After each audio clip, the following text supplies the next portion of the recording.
स्वागत है आपका मेरे YouTube चैनल केमिस्ट्री सखा पे। मैं हूं आपका केमिस्ट्री फ्रेंड मनोज शर्मा।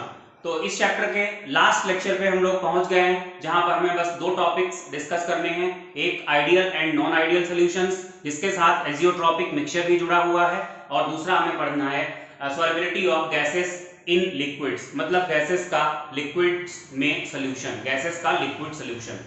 तो शुरुआत करते हैं हम ideal and non ideal solution से। आपकी हेडिंग पड़ेगी अगर आप नोट्स बना रहे हैं, ideal and non ideal solutions, और उसमें सबसे पहले दो लाइनें लिखी जाएंगी।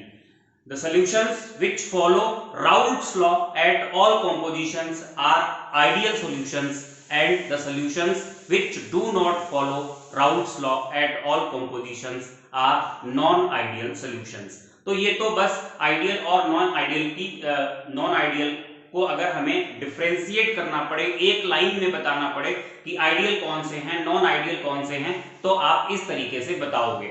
इसके बाद हम बात करेंगे कि सॉल्यूशंस आइडियल होते हैं कुछ, मतलब राउल्ट्स लॉ को फॉलो करते हैं, और कुछ आइडियल नहीं होते हैं, राउल्ट्स लॉ को फॉलो नहीं करते हैं। तो ऐसा होता क्यों है, चलिए समझते हैं थोड़ा सा इसको। आपने एक सॉल्यूशन बनाया, अब सॉल्यूशन बनाया है तो उसमें एक सॉल्वेंट होगा और एक सोल्यूट होगा, ठीक है। मान लेते हैं कि दो लिक्विड्स को मिक्स करके हमने सॉल्यूशन बनाया, दो लिक्विड्स को मिक्स करके सॉल्यूशन बनाया। एक लिक्विड था ए और एक लिक्विड था बी।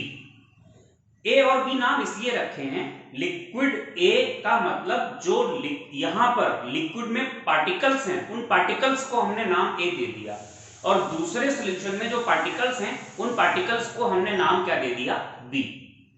अच्छा, हर लिक्विड का वेपर प्रेशर उसका कैरेक्टरिस्टिक होता है। इस वाले लिक्विड का वेपर प्रेशर इसका कैरेक्टरिस्टिक होगा, और इस वाले लिक्विड का वेपर प्रेशर इसका कैरेक्टरिस्टिक होगा। अच्छा, वेपर प्रेशर डिपेंड किस पे करेगा, इस वाले लिक्विड में जो इसके पार्टिकल्स हैं जिनको हमने नाम दिया है ए, तो ए और ए के बीच में फोर्स ऑफ अट्रैक्शन कितना स्ट्रॉन्ग है। ए और ए के पार्टिकल्स, मतलब ए के पार्टिकल्स का मतलब ए बॉन्ड ए कितना स्ट्रॉन्ग है, इस पे डिपेंड करेगा। और यहां पर वेपर प्रेशर डिपेंड करेगा बी बॉन्ड बी कितना स्ट्रॉन्ग है, मतलब बी के पार्टिकल्स के बीच में फोर्स ऑफ अट्रैक्शन कितना स्ट्रॉन्ग है। अब हमने दोनों को मिला दिया, मिलाने के बाद ये बन गया सॉल्यूशन। सॉल्यूशन बनने के बाद क्या होता है, अब यहां पर तीन टाइप के फोर्सेस हैं, तीन फोर्सेस हैं। जैसे पहले क्या था, लिक्विड ए में ए बॉन्ड ए था, लिक्विड बी में बी बॉन्ड बी था। मिक्सचर में क्या होगा, ए के पार्टिकल्स के बीच में भी अट्रैक्शन होगा, ए बॉन्ड ए, बी के पार्टिकल्स के बीच में भी अट्रैक्शन होगा, बी बॉन्ड बी, और एक नया अट्रैक्शन होगा जो ए और बी के पार्टिकल्स के बीच होगा, जिसे हम कहेंगे ए बॉन्ड बी। तो सॉल्यूशन आइडियल तब होता है जब ए बॉन्ड ए, बी बॉन्ड बी और ए बॉन्ड बी ये सेम कैटेगरी के होते हैं, मतलब या तो सारे वैन डर वाल्स फोर्सेस हों, और या अगर किसी और टाइप के हैं तो और टाइप के हों। तो आइडियल तब होगा जब ये फोर्सेस, तीनों ही फोर्सेस कंपैरेबल स्ट्रेंथ के होंगे, मतलब इनकी स्ट्रेंथ में ज्यादा अंतर नहीं होगा। और अगर ऐसा कुछ हो जाए कि जो नया बॉन्ड बना है, नया फोर्स जनरेट हुआ है ए और बी के पार्टिकल्स के बीच में, ये एक्स्ट्रा ऑर्डिनरी कमजोर है, वीकर है than A bond A and B bond B से, तो जहां जहां पर ये फोर्स लग रहा है ए बॉन्ड बी, वहां वहां से वेपर्स ज्यादा बनेंगे और ज्यादा बनेगी, जितनी ए में बन रही थी और बी में बन रही थी उससे ज्यादा बनेगी। और अगर ये force of attraction A bond B extraordinary stronger है देन ए बॉन्ड ए या बी बॉन्ड बी, तो ऐसे केस में जहां जहां पर ये फोर्स लग रहा है ए बॉन्ड बी, वहां वहां से वेपर्स का बनना कम हो जाएगा। तो देखिएगा, हमने यहां पर डिफरेंशिएट किया है आइडियल एंड नॉन आइडियल। तो आइडियल तो वो है जो राउल्ट्स लॉ को फॉलो करते हैं, राउल्ट्स लॉ को फॉलो करते हैं मतलब क्या होगा, P A is equal to P A not into X A, और P B is equal to P B not into X B.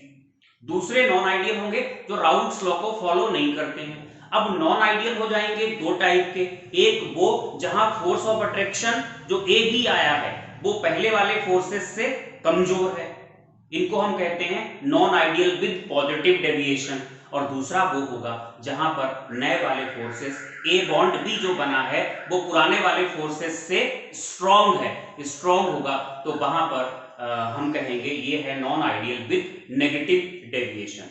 देखिएगा, समझिए अंतर लिखा है हमने, आइडियल नॉन आइडियल, आप हेडिंग डालेंगे आइडियल एंड नॉन आइडियल, उसमें पहली लाइन आप वो लिखेंगे जो मैंने बताया था आपको कि जो राउल्ट्स लॉ को फॉलो करे वो आइडियल और जो राउल्ट्स लॉ को फॉलो ना करे वो नॉन आइडियल। ये आइडियल के फीचर्स होंगे, ये नॉन आइडियल हो गए। नॉन आइडियल में दो हैं, non ideal with positive deviation and non ideal with negative deviation.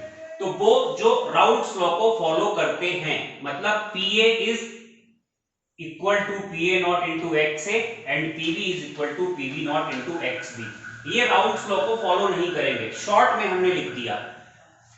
यहां पर दूसरा पॉइंट अगर हम पहले देखें तो ज्यादा अच्छा होगा। देखो, हमने यहां पर कहा है कि A बॉन्ड B जो होगा ये कमजोर होगा A बॉन्ड A या B बॉन्ड B से।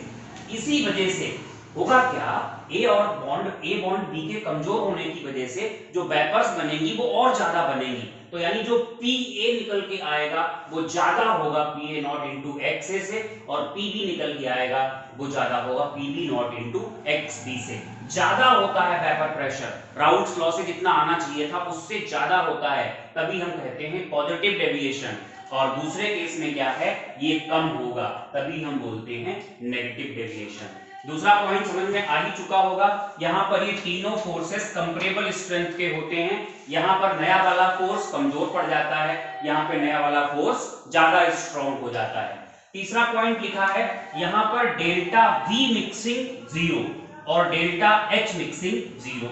यहाँ पर दोनों पॉजिटिव और यहाँ पर दोनों नेगेटिव। इसका मतलब जरा हम लोग समझ लेते हैं। डेल्टा V मिक्सिंग का मतलब क्या है, जब हमने सोल्यूशन बनाया तो दो लिक्विड्स, लिक्विड A का 100 ml लिया, लिक्विड B का 100 ml लिया, मिला दिया।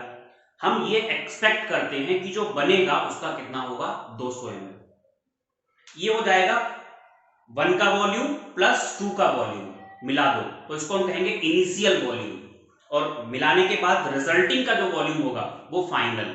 फाइनल में से इनिशियल को माइनस करिए, यानी 200 में से हमने क्या माइनस किया, 100 प्लस 100 क्या आया निकल के, 0। ऐसा तभी होगा, डेल्टा V मिक्सिंग 0 तभी होगा जब सोल्यूशन कैसा बनेगा, आइडियल।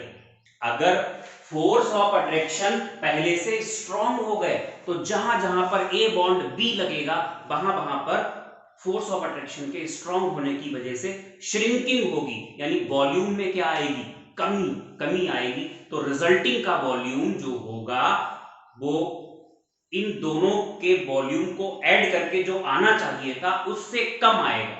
तो जब हम फाइनल माइनस इनिशियल करेंगे तो डेल्टा V कैसा आएगा निकल के, नेगेटिव। और यहां पर फोर्स ऑफ अट्रैक्शन के कमजोर हो जाने के कारण डेल्टा V मिक्सिंग कैसा आएगा, पॉजिटिव। अब बात करते हैं डेल्टा H। डेल्टा H का मतलब होता है change in enthalpy. Delta H positive तब होता है जब हीट देनी पड़ती है, एंडोथर्मिक, और डेल्टा H नेगेटिव तब होता है जब रिएक्शन होती है एक्सोथर्मिक। तो देखो हुआ क्या, यहां पर बॉन्ड्स पहले से ज्यादा स्ट्रॉन्ग हो गए।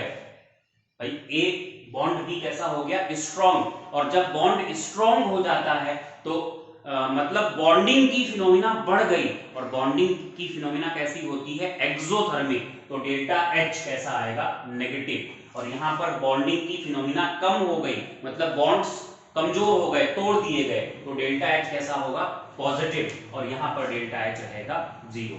आखिर में ये ग्राफ आपको आइडियल में हमने पढ़ाया है। अगर आप आइडियल वाला पढ़े हुए हैं, राउल्ट्स लॉ का हमने ग्राफ पढ़ाया था, व्हेन सोल्यूट इज वोलेटाइल, तो वहां पे ये ग्राफ आता था निकल के, x से 0, x से 1, xb1, xb0। अगर वहां पे आपका पढ़ा हुआ है तभी समझ में आएगा। स्ट्रेट लाइन ग्राफ्स आते हैं, सारे टर्म्स यहां भी सेम रहेंगे। तो अगर ये सॉल्यूशन आइडियल होता तो क्या होता, ये हमने देखो डॉटेड लाइन से स्ट्रेट लाइंस बनाई हैं, डॉट से हमने स्ट्रेट लाइंस बनाई हैं। ऐसा आना चाहिए था लेकिन ऐसा आता नहीं है। एक्चुअली जो आता है वो थोड़ा सा ऊपर की तरफ कर्व्ड होता है, क्योंकि PA होता है ज्यादा, PA नॉट इंटू X ऐसे ही PB भी थोड़ा ऊपर की तरफ कर्व्ड होगा और PT भी कर्व्ड होगा। और इस वाले में कम होने की वजह से जो आइडियल का आना चाहिए था, जो डॉटेड से दिखाया है हमने, उससे जो कर्व्स होते हैं वो थोड़ा सा कहां होते हैं, नीचे की तरफ होते हैं। इस तरीके से नीचे की तरफ आएंगे, तो डॉटेड है उससे थोड़ा नीचे की तरफ होंगे। ये ग्राफ्स में डिफरेंस है। और लास्ट में हमने यहां पर लिखे हैं एग्जांपल्स। एग्जांपल्स में बेंजीन और टॉलीन आइडियल में है।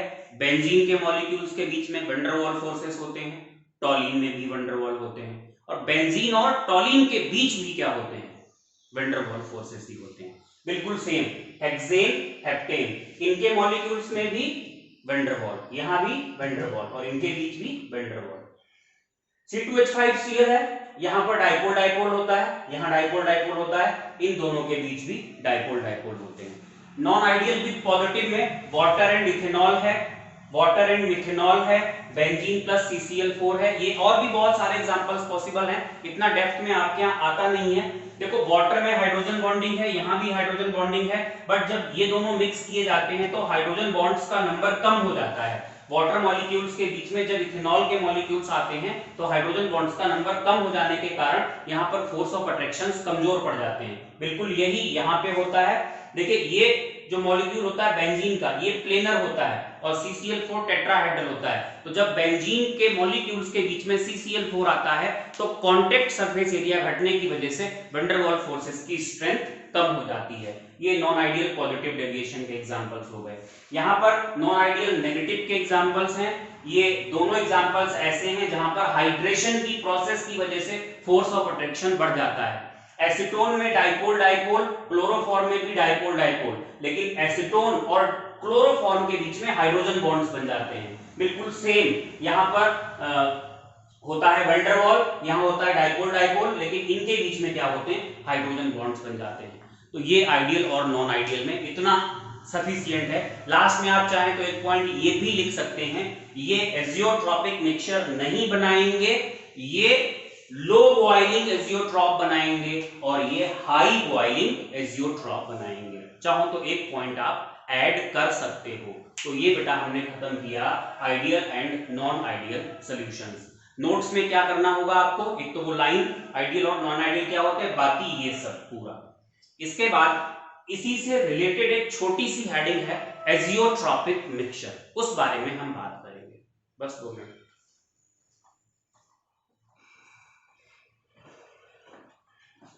देखिए बेटा हेडिंग पड़ी है एजियोट्रॉपिक या constant boiling liquids. Azeotropic mixture जो है, अगर इसको हम सही से पढ़ें समझते हुए, बहुत कॉम्प्लिकेटेड है और बहुत बड़ा टॉपिक है, पूरा मैथमेटिकली ड्राइव करना पड़ेगा तब जाकर के इसके डाटा निकल के आएंगे। 12th में पूछा भी नहीं जाता है और ना ही अब कॉम्पिटिटिव एग्जाम्स में आता है, और अगर पूछा भी जाएगा तो 2-4 लाइनें जो मैं आपको बताऊंगा इससे ऊपर नहीं पूछा जाएगा। तो जो आपके मतलब का है उससे थोड़ा ज्यादा करके मैं आपको बता देता हूं। आपको PhD नहीं करनी है इस पे, तो क्या होते हैं थोड़ा सा ध्यान देना, थोड़ा समझना, जिससे आपको याद रहेगा। डिस्टिलेशन का कॉन्सेप्ट आप लोगों ने सुना हुआ है। डिस्टिलेशन में मान लीजिए हमने एक A और दूसरा B, ये 2 लिक्विड्स हैं। अभी हमने मान लिया कि इसके और इसके मोल बराबर हैं। अगर Na और Nb कैसे हैं, बराबर, तो जब मोल फ्रैक्शन A का निकालोगे और मोल फ्रैक्शन B का निकालोगे तो 0.5 होगा, बराबर आएगा मोल फ्रैक्शन। और हमने ये मान लिया कि Pa0 is more than Pb0, मतलब प्योर स्टेट में A का वेपर प्रेशर ज्यादा है प्योर स्टेट में B के वेपर प्रेशर से। अब अगर आपसे कहा जाए Pa क्या होगा, तो होगा Pa0 इंटू XA, और Pb क्या होगा, वो होगा Pb0 इंटू XB। तो अब बात करें वेपर की, वेपर कौन ज्यादा बनाएगा, ये सेम है, ये चीज ज्यादा है, तो A की वेपर्स ज्यादा बनेगी। A की वेपर्स ज्यादा बनेगी तो वेपर्स में जो कॉम्पोजिशन आएगी वो A और A ये कह सकते हैं इस तरीके से 3-4 ले लिए, और यहां पर ये है B के हमने 2 ही लिए। तो A के पार्टिकल्स ज्यादा आएंगे वेपर में और B के पार्टिकल्स कम आएंगे। हम क्या करते हैं, ये यहाँ पर नली के थ्रू, ट्यूब के थ्रू, फिर यहाँ एक कंडेंसर लगा हुआ होता है, यही करते हैं डिस्टिलेशन में, कंडेंस कर लेते हैं इन वेपर्स को, तो जो रिजल्टिंग मिक्सचर मिलेगा इसको हम कहते हैं डिस्टिलेट। डिस्टिलेट में क्या होगा, यहां ए और बी बराबर थे, डिस्टिलेट में ए ज्यादा होगा और बी कैसा होगा, कम होगा। ऐसा करते करते जब हम कई बार इस प्रोसेस को रिपीट करेंगे तो डिस्टिलेट में फाइनली हमें क्या मिल जाएगा, ए मिल जाएगा। ये होता है कॉन्सेप्ट ऑफ डिस्टिलेशन। मतलब हम यहां से केवल आपको ये बताना चाह रहे हैं कि ए और बी लिक्विड फेज में कॉम्पोजिशन अलग है और वेपर फेज में कॉम्पोजिशन अलग है। वेपर फेज में कौन ज्यादा हो जाएगा लिक्विड फेज से, वेपर फेज में उसकी वेपर्स रिच होंगी जो ज्यादा वोलेटाइल होता है, मतलब जिसका बॉइलिंग पॉइंट कम होता है, तो वो ज्यादा होगा। यहां पर ये तो नॉर्मल बात चल रही थी, ये आइडियल सॉल्यूशंस की बात चल रही थी। लेकिन कुछ लिक्विड्स के मिक्सचर्स जिन्हें हम कहते हैं एजियोट्रॉपिक मिक्सचर्स, एजियोट्रॉपिक मिक्सचर्स ऐसे मिक्सचर्स होते हैं किसी एक पर्टिकुलर कंपोजिशन पे ही बनते हैं। ऐसा नहीं जैसे वाटर और अल्कोहल का अगर बनता है तो ऐसा नहीं कि वाटर और अल्कोहल हर कंपोजिशन पे एजियोट्रॉपिक होगा। किसी एक पर्टिकुलर कंपोजिशन पर एक ऐसी कंपोजिशन आती है जहां पर लिक्विड फेज में वाटर और अल्कोहल, आपने इसको हीट किया, आपको ये बात पता है water is less volatile than alcohol, तो हम उम्मीद ये करते हैं कि वेपर फेज में अल्कोहल ज्यादा जाएगा। लेकिन एक पर्टिकुलर कंपोजिशन ऐसी आ जाती है वहां पे जब आप हीट करते हो तो जो कंपोजिशन लिक्विड फेज में होती है अल्कोहल और वाटर की, बिल्कुल वही कंपोजिशन कहां रहती है, वेपर फेज में रहती है। मतलब अगर यहां पर X रेशियो बाई है तो वेपर्स में भी X रेशियो बाई ही रहेगा।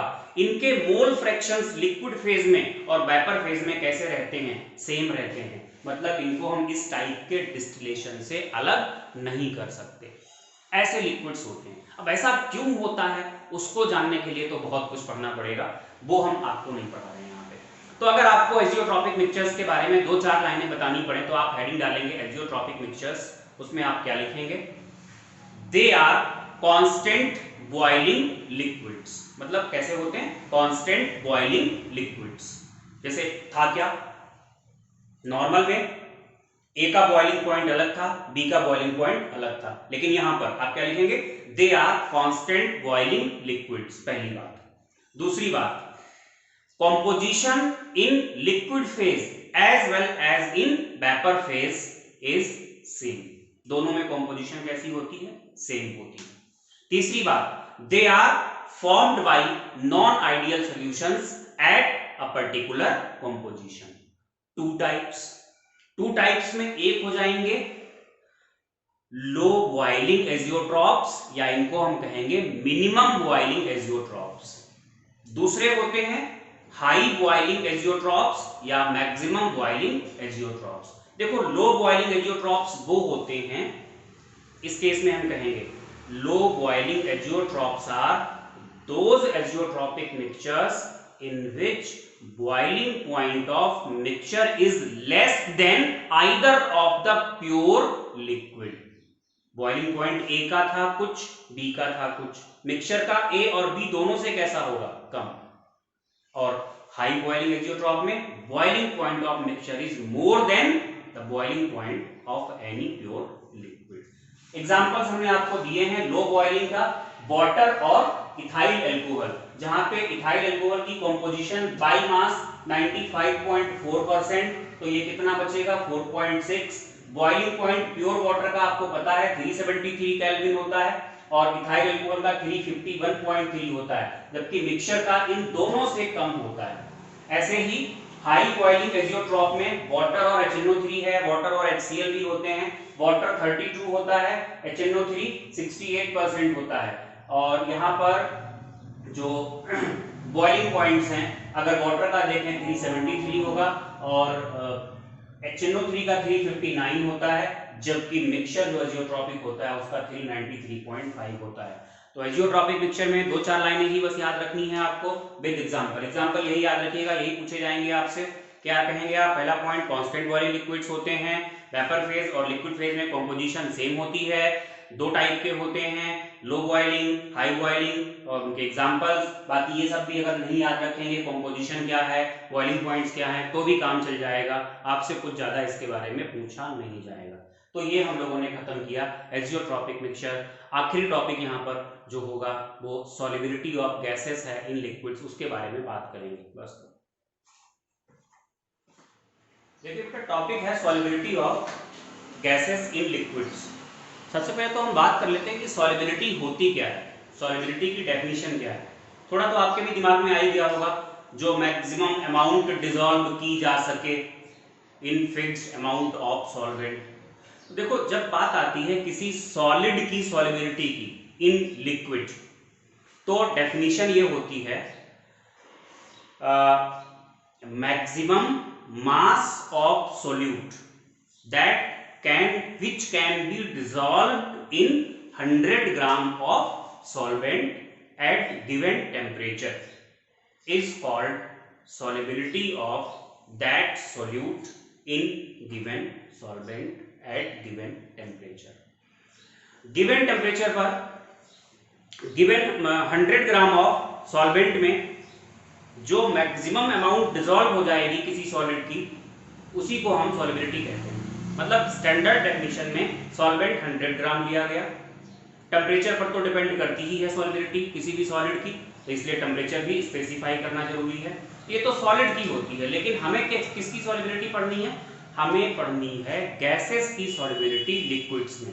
इसकी डेफिनेशन क्या है ध्यान दीजिएगा, मैं पहले थोड़ा समझाता हूं आपको।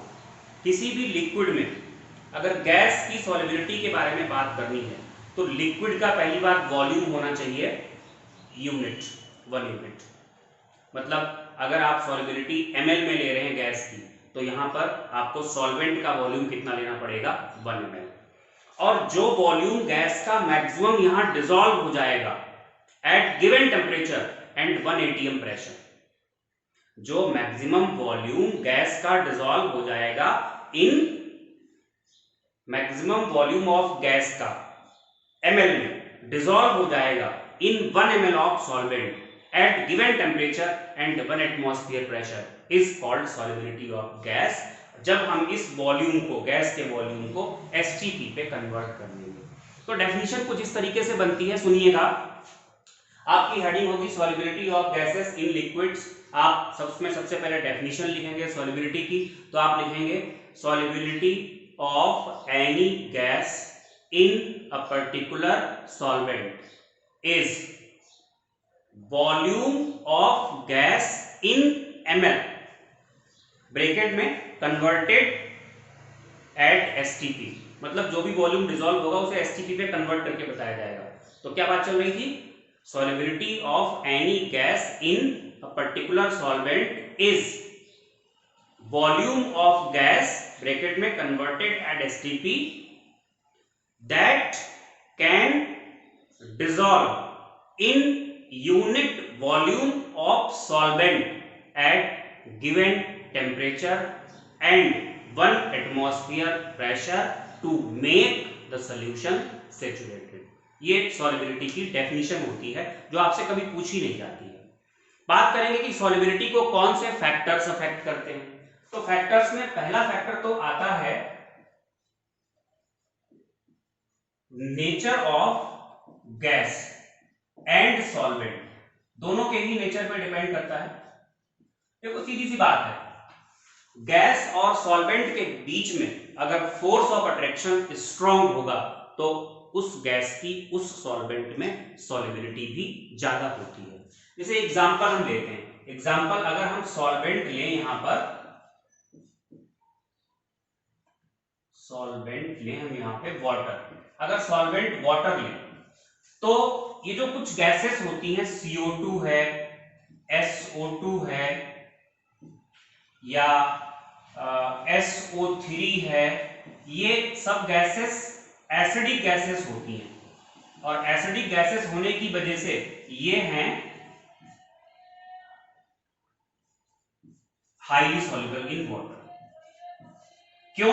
क्योंकि अगर कोई भी एसिडिक गैस होती है तो पानी से वो रिएक्शन कर जाएगी और रिएक्शन करने के बाद क्या होता है, यहाँ इक्विलिब्रियम आ जाता है, क्या बनता है? H positive plus HCO3 negative. हर गैस में यही कहानी होती है, ये सब एसिडिक गैसेस होती हैं। ऐसे ही अगर हम यहाँ पे एग्जांपल लें अमोनिया का, तो अमोनिया जो होती है वो बेसिक गैस होती है। बेसिक गैस होने की वजह से ये भी वाटर के साथ रिएक्शन करके प्लस वाटर अगर हमने किया है तो यहाँ पर बनता है NH4 positive plus OH negative, इसलिए ये भी हाईली सॉल्युबल होती है। तो जितनी भी एसिडिक और जितनी भी बेसिक गैसेस होती हैं, these are highly soluble in water due to chemical reaction. और गैसेस की बात करें अगर हम, O2 है, N2 है, ये सारी गैसेस पानी में बहुत कम सॉल्युबल होती हैं, क्योंकि पानी और इन गैसेस के बीच में फोर्स ऑफ अट्रैक्शन स्ट्रॉन्ग होता ही नहीं है, बहुत वीक होता है, वैन डर वाल्स फोर्सेस होते हैं। तो ये तो पहला फैक्टर हो गया nature of gas and solvent. दूसरा फैक्टर होता है टेम्परेचर का। तो जो टेम्परेचर का फैक्टर है उसको जरा ध्यान से समझिएगा।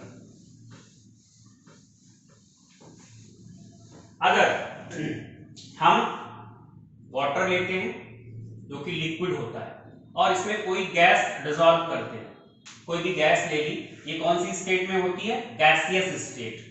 तो यहां पर डिसॉल्व होने के बाद क्या होता है?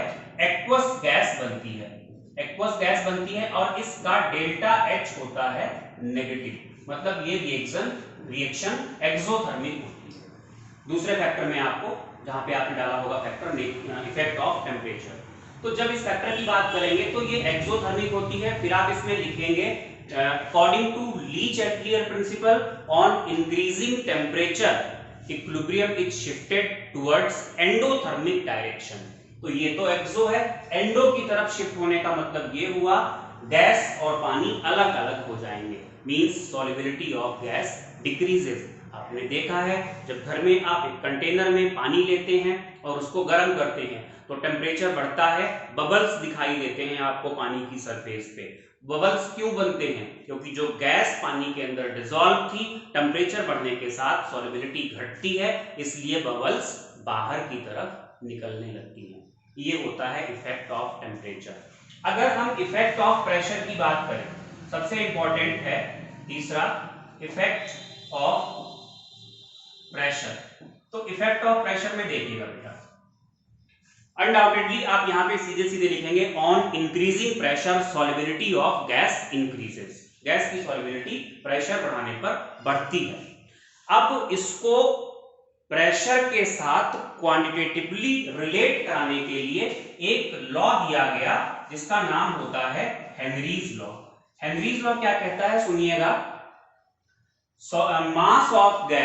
mass of gas dissolved in fixed amount of solvent is directly proportional to pressure of gas at constant temperature। क्योंकि हम टेम्परेचर का इफेक्ट नहीं देख रहे हैं, प्रेशर का देख रहे हैं। तो क्या है हेनरीज लॉ? क्या है हेनरीज लॉ? कहता है mass of gas dissolved in fixed amount of solvent at equilibrium. Actually होता क्या है, एट इक्विलिब्रियम लगा देना ज्यादा अच्छा होता है। अगर हम गैस डिसॉल्व करते हैं तो इसके अंदर ये यहाँ पर कुछ ना कुछ गैस का प्रेशर होगा। अगर आप इसके ऊपर ज्यादा वजन रख दोगे, इसको हम पिस्टन बोलते हैं, मतलब ये ढक्कन मूव कर सकता है, मूवेबल ढक्कन को हम पिस्टन बोलते हैं। अगर आपने वेट और यहाँ रख दिया तो प्रेशर बढ़ जाएगा, वेट कम कर लिया यहाँ से तो प्रेशर घट जाएगा। इफेक्ट ऑफ प्रेशर को हम देख रहे हैं। तो यहाँ भी तो देखो गैस होती है और कुछ गैस इसके अंदर डिसॉल्व होती है। जो गैस डिसॉल्व है वो बाहर जाती रहती है और जो यहाँ पे है वो डिसॉल्व होती रहती है और रेट बराबर हो जाता है, तो इक्विलिब्रियम आता है। तो हम हेनरीज लॉ में क्या कहेंगे, mass of gas dissolved in fixed amount of solvent is directly proportional to pressure of gas at equilibrium। at equilibrium ये होता है। तो अगर इसको हम आगे बढ़ाएं तो हम क्या कहेंगे, mass is directly proportional to pressure of gas, m is equal to, यहां पे proportionality कांस्टेंट आता है, उसे हमने k बोल दिया। दो तीन कांस्टेंट्स आएंगे, प्रोपोर्शनलिटी कांस्टेंट भी बोलते हैं कई लोग, हेनरीज कांस्टेंट भी बोलते हैं। ये इसकी इक्वेशन बनती है जाकर के। अगर हम यहाँ पर k की यूनिट निकालें तो यूनिट क्या निकल के आएगी, k इज इक्वल टू होगा m अपॉन p। यूनिट हम आपको क्यों बता रहे हैं, समझाएंगे बाद में। तो यहाँ पर k की यूनिट होगी, मास को अगर हमने ग्राम में लिया है और प्रेशर को अगर हमने एटीएम में लिया है तो ये हो जाएगी ग्राम पर एटीएम। अच्छा, फिर क्या किया गया, हेनरीज लॉ यहाँ पे नहीं खत्म हुआ। अगर क्या किया जाए, एक साथ कई गैसेस को डिसॉल्व किया जाए, हमने यहाँ पर H2 गैस भी ले ली, हमने यहाँ पे O2 गैस भी ले ली, हमने यहाँ पर N2 गैस भी ले ली और हम इनको एक साथ डिसॉल्व कर रहे हैं। यहाँ पे जब इनको हम एक साथ डिसॉल्व कर रहे हैं तो उस केस में टोटल प्रेशर क्या है उससे मतलब नहीं होता है, मतलब होता है हाइड्रोजन की सॉल्युबिलिटी अगर देखनी है तो हाइड्रोजन का पार्शियल प्रेशर देखा जाएगा और ऑक्सीजन की सॉल्युबिलिटी देखनी है तो ऑक्सीजन का पार्शियल प्रेशर देखा जाएगा। पार्शियल प्रेशर तो आप जानते ही होंगे, ये गैस जो प्रेशर लगाएगी वो इसका पार्शियल प्रेशर होगा, ऐसे ही जो प्रेशर ये गैस लगाएगी वो इसका पार्शियल प्रेशर होगा। तो इस लॉ को दूसरे फॉर्म में अगर डाल्टन से मैच कराते हुए हम इस लॉ को कहें तो हम ये बोलेंगे, देखो भाई जिसका पार्शियल प्रेशर ज्यादा होगा उसकी सॉल्युबिलिटी क्या होगी, ज्यादा। मतलब H2 गैस का अगर पार्शियल प्रेशर ज्यादा है तो ज्यादा H2 यहाँ डिसॉल्व होगी, H2 के ज्यादा मोल यहाँ आएंगे, यानी H2 का मोल फ्रैक्शन सॉल्यूशन में ज्यादा होगा। तो ये बोला गया mole fraction of gas in solution at equilibrium is directly proportional to partial pressure of gas at equilibrium. फिर से बोलते हैं, mole fraction of gas in solution यानी X is directly proportional to partial pressure of gas in equilibrium. इस तरीके से हम क्या करेंगे, X इज इक्वल टू यहाँ एक कांस्टेंट हमने K डैश ले लिया, ये पार्शियल प्रेशर P आ गया। ये भी एक प्रोपोर्शनलिटी कांस्टेंट होता है। अगर हम इसकी यूनिट की बात करेंगे तो X तो हो गया यूनिटलेस क्योंकि मोल फ्रैक्शन है और P की यूनिट तो होती ही है, तो यूनिट क्या निकल के आएगी, पर एटमॉस्फेयर पर बार। इस तरीके से इसको थोड़ा सा और आगे बढ़ाया गया है। इसको जब आगे बढ़ाया गया तो क्या बोला गया, X छोड़िएगा, P इज इक्वल टू, इसको हम इधर ले गए तो ये 1/K डैश बनेगा और फिर इनटू यहां पर क्या आ जाएगा X। P is equal to, ये इसको बोला गया, फिर KH और ये X। ये इक्वेशन सबसे मेन इक्वेशन मानी जाती है हेनरीज लॉ की, और इस KH को फाइनली बोला जाता है हेनरीज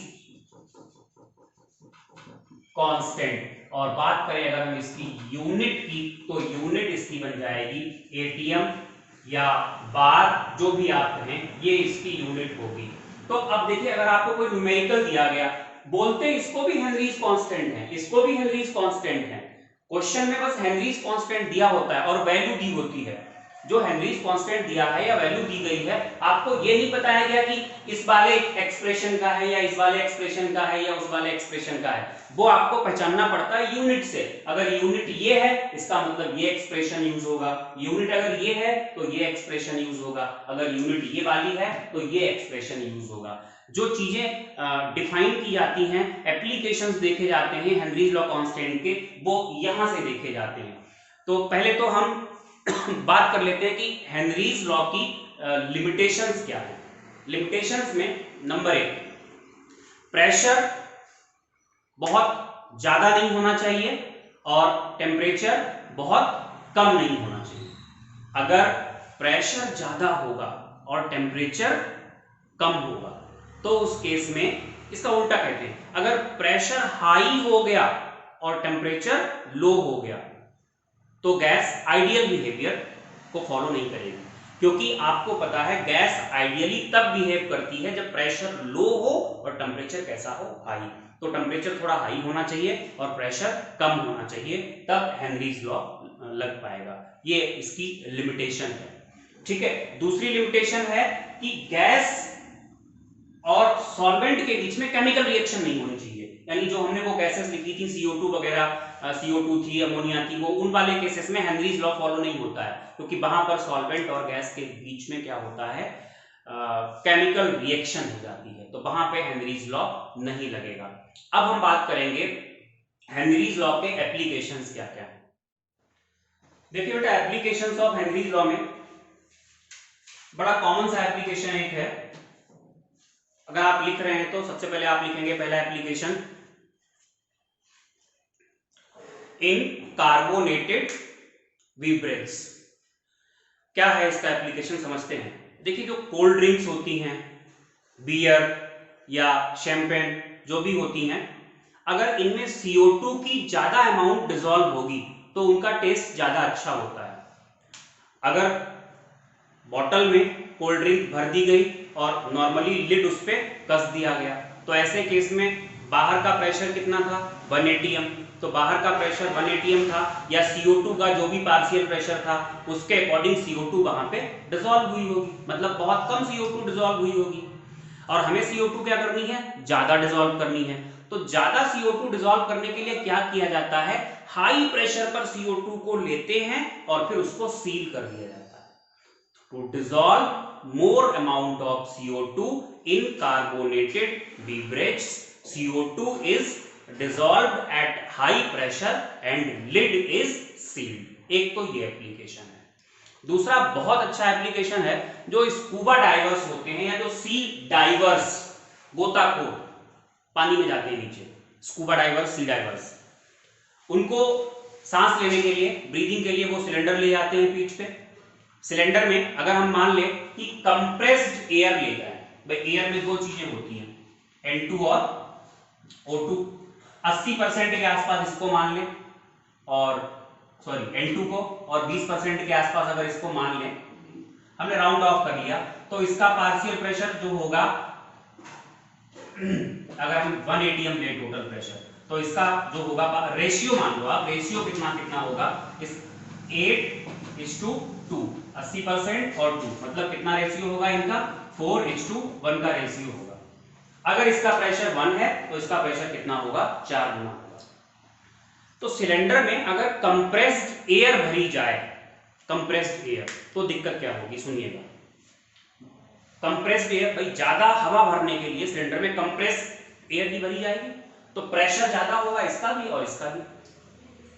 प्रेशर ज्यादा होने की वजह से जब ये एयर ब्रीथ करेगा, जब वो एयर अंदर जाएगी, ऑर्गन्स में जाएगी, ब्लड वेसल्स में जाएगी, तो ब्लड वेसल्स ऑक्सीजन को तो लेंगी ही, साथ में नाइट्रोजन को लेंगी।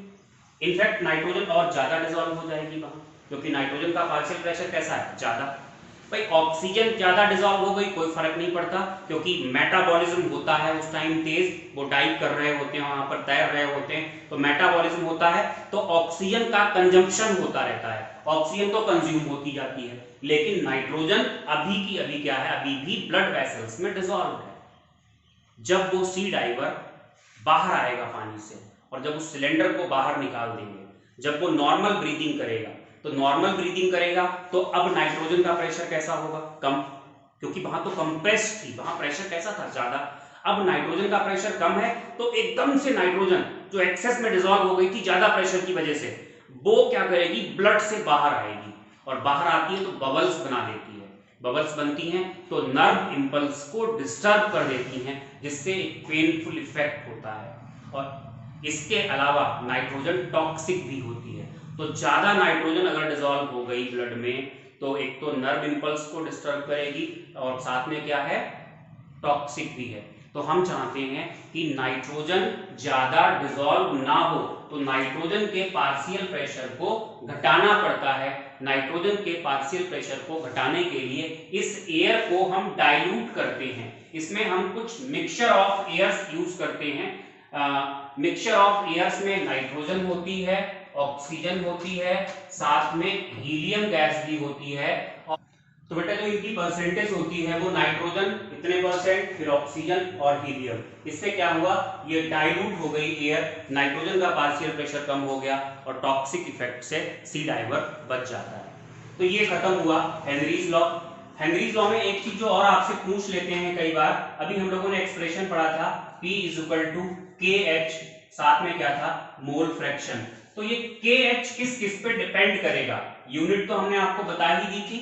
KH नंबर 1 डिपेंड करता है नेचर ऑफ गैस, इसी में इन्वॉल्व कर लो नेचर ऑफ सॉल्वेंट। सॉल्वेंट अगर वाटर है, गैस नाइट्रोजन है, तो KH की वैल्यू होगी कुछ ना कुछ। सॉल्वेंट अभी भी वाटर है, गैस ऑक्सीजन आ गई, तो KH की वैल्यू बदल जाएगी। तो KH is function of gas. Number 2, KH is function of solvent. तो सॉल्वेंट और गैस दोनों के नेचर पे डिपेंड करता है। नंबर 1, अगर हम देखें KH बढ़ने से क्या होगा, नंबर 2 टेम्परेचर पे डिपेंड करता है KH। अगर आप टेम्परेचर बढ़ाओगे तो KH की वैल्यू बढ़ जाती है, और KH की वैल्यू बढ़ेगी तो भैया प्रेशर तो कांस्टेंट रखा हमने, कांस्टेंट प्रेशर पर टेम्परेचर बढ़ाने पर क्या होगा, प्रेशर अगर कांस्टेंट रखें तो टेम्परेचर बढ़ाने पर क्या होगा, सॉल्युबिलिटी घटेगी या बढ़ेगी? आपने पढ़ा था टेम्परेचर बढ़ाने पर सॉल्युबिलिटी घटेगी, यहां से भी एक्सप्लेन कर सकते हैं। प्रेशर कांस्टेंट रखा तो टेम्परेचर बढ़ाने पर क्या होगा, KH बढ़ जाएगा, और KH अगर बढ़ गया, दोनों का मल्टीप्लाई कांस्टेंट रखना है, ये बड़ा है तो इसको क्या होगा, घटना पड़ेगा, इसको घटना पड़ेगा, यानी सॉल्युबिलिटी क्या होगी, घट जाएगी। तो अगर आपसे एग्जाम में पूछा जाए टेम्परेचर का इफेक्ट, तो आप अगर आपसे कहें कि टेम्परेचर का इफेक्ट बताओ, घटेगी सॉल्युबिलिटी या बढ़ेगी, तब वो आप ली चैटलियर वाला आप बताइएगा। कई बार एग्जाम में अगर इस तरीके से पूछ ले in terms of KH value आप बताओ, तो फिर हेनरीज कांस्टेंट के टर्म में आप बताओ, तो आप ये एक्सप्रेशन लिखोगे, फिर आप कहोगे टेम्परेचर बढ़ाने पर KH की वैल्यू बढ़ जाने के कारण सॉल्युबिलिटी होती है वो घट जाती है एट कांस्टेंट प्रेशर। तो बेटा जी ये चैप्टर बिल्कुल खत्म हो गया। जो आखिरी लेक्चर बनता है वो क्वेश्चंस का बनता है, वो तब होगा जब आप व्हाट्सएप करोगे मुझे क्वेश्चंस लगाओगे। लाइव क्लास में भी क्वेश्चंस डिस्कस करेंगे ऐप के थ्रू, और इसके अलावा अगर व्हाट्सएप कर दोगे तो भी आपके सॉल्यूशंस आपके पास तक पहुंच जाएंगे, आपको समझा दिया जाएगा, वीडियो आपके पास तक पहुंच जाएगा। ये चैप्टर खत्म करते हैं। नेक्स्ट चैप्टर या तो हम सॉलिड स्टेट या फिर इलेक्ट्रोकेमिस्ट्री कोई भी स्टार्ट कर लेंगे।